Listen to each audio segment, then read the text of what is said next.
Afro Tales Podcast is a part of the Connected Podcast Network. Chef. Yes, Glio. Don't you love how we get to share our stories and recipes? Yes, I enjoy it greatly. Do you know what makes it possible for everyone to hear us? Yes, Glio. Our voices, obviously. True, but it's also Anchor, a hosting platform that distributes the podcast to places like Spotify, Apple Podcasts, and others. Oh, yes. And isn't everything needed to make a podcast in one place? That's correct. And the best thing of all, Chef, it's free. Free, you say? Free. And all I had to do is download the Anchor app or go to anchor.fm to get started. So, you just had to download the Anchor app or go to anchor.fm to get started. Yep, download the Anchor app or go to anchor.fm and do what we're doing now. Fantastic, Grio. Simply fantastic. I know, Chef. I know.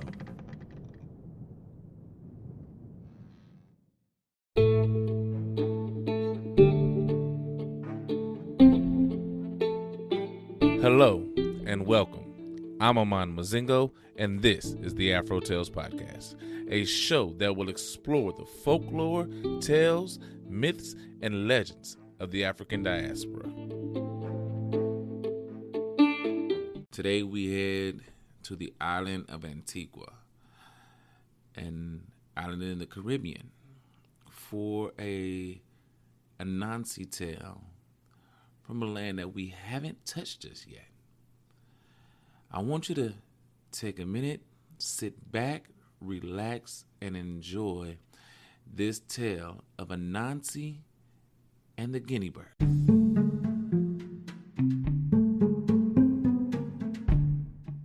Anansi and the Guinea bird. Hard times had come to the land. A terrible drought had burned the grass and the trees.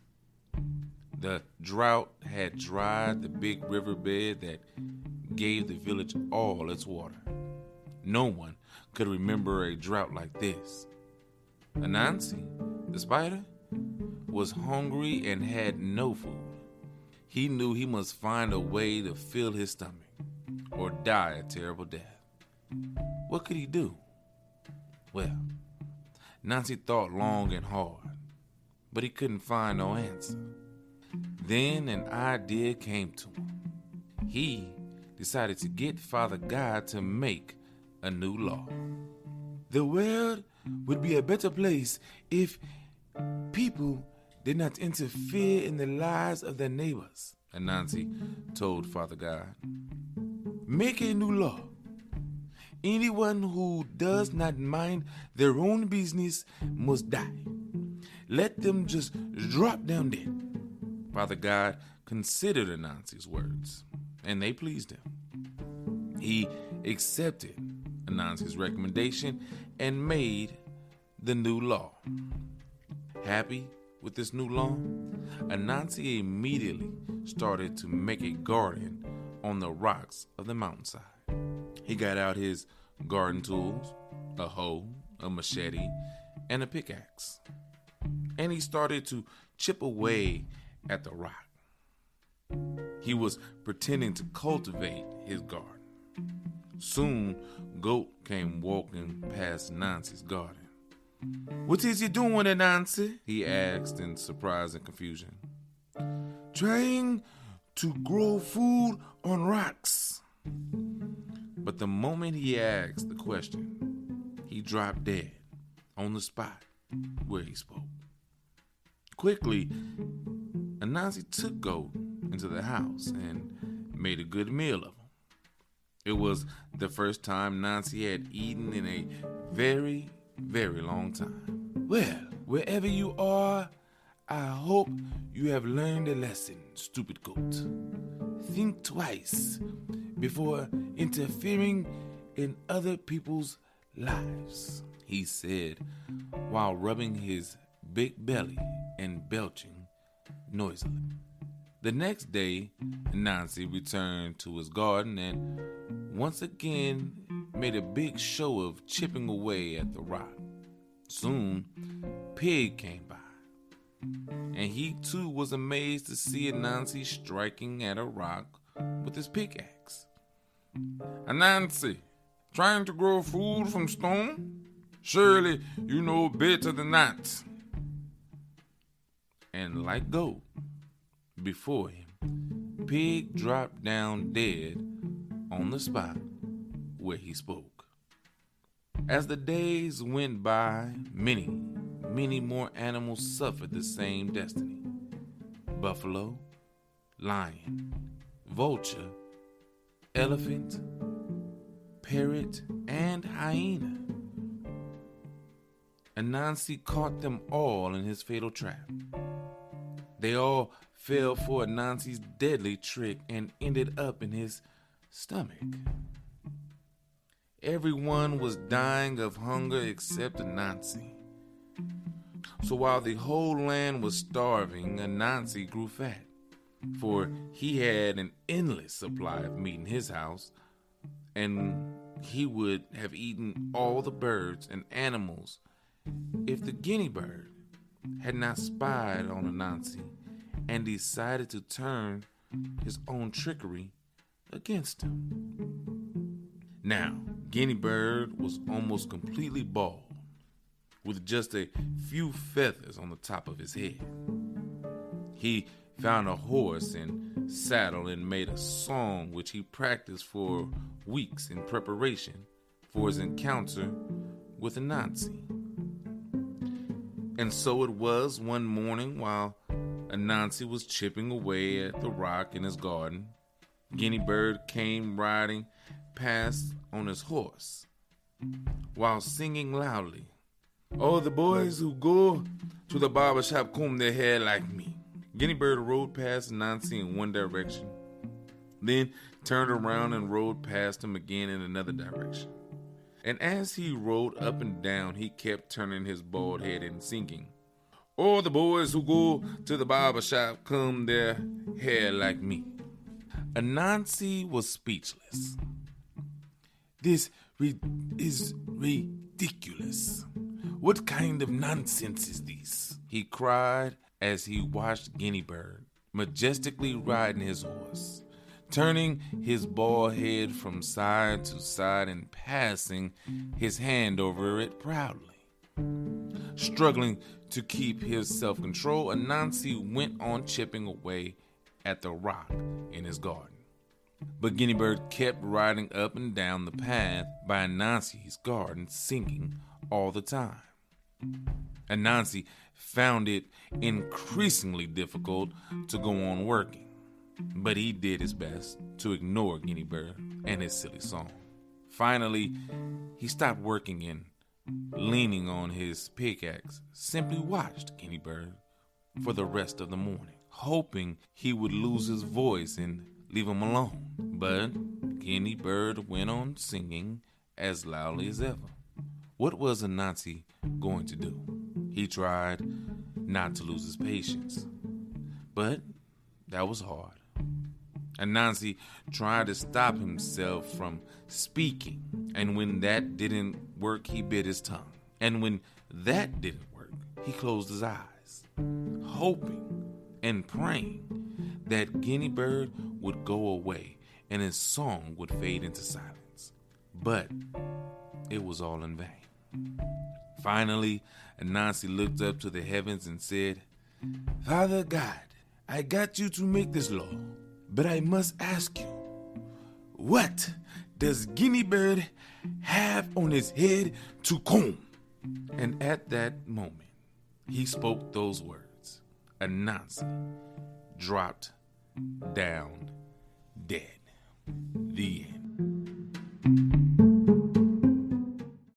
Okay, so if you saw on Instagram or Facebook or whatever social media it was on, you saw that this episode was supposed to be a 2-part episode. I broke it up. I just felt like giving each story its own episode. I enjoyed each story, and I really wanted to focus on each story in this aspect of it, this part of it that I do. And Anansi and the Guinea bird ended just the way it should have to me. But let's back up. In the beginning of the story, you have Anansi seeing that everybody is going through issues. There's a drought, there's no food, there's nothing. People are going to die. Animals are going to die. The characters are going to die if there's nothing done. And with the amount of intellect he has, he chooses to be selfish with it. Chooses only to look out for himself. And goes to God and says, I need you to make a law so that if people get in your business, they die. Which, first of all, is a messed up law. Off top, can we just admit that? It's a messed up law. The fact that God went along with it is messed up. But it happened, okay? It happened. But then he utilized that law for his gain. And literally became a murderer. I mean, let's just call a spade a spade. He became a murderer. And he started eating his friends, I guess. They were friends. I mean, they went up and talked to him like they had no problem, and they just died. But as smart as he was, somebody else was smarter. And Guinea Bird saw that if he was not stopped, there's no telling what he would have done. There would have been no animals left. There would have been no one left on the island, in the land. And he developed a way to get Anansi to fall victim to his own trickery. And I just think about how many people out there are like that. How many people do we know or have we seen, whether it's on TV or social media or in your personal lives, who will look for loopholes, look to create something that benefits them so that they can use it against other people. That's sad. If I must say, that's sad that people are like that, and we know people like that. All I'm going to say is, don't let that be you. Because as smart as you are, and as smart as those people are, I'm not going to get political or nothing on here. I'm just saying, as smart as anybody is in this world, is somebody smarter. We learned that growing up.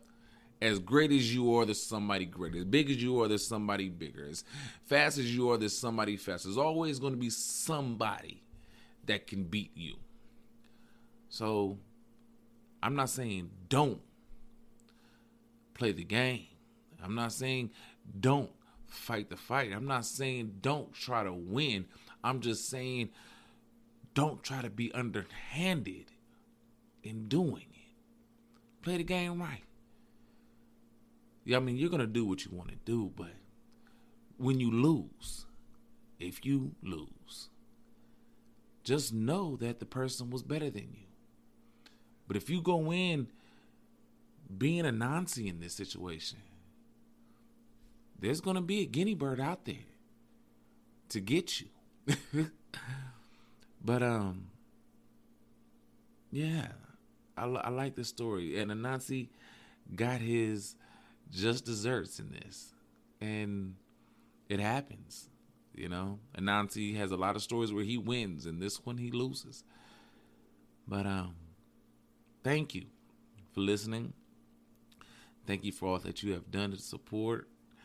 And until next time, have a great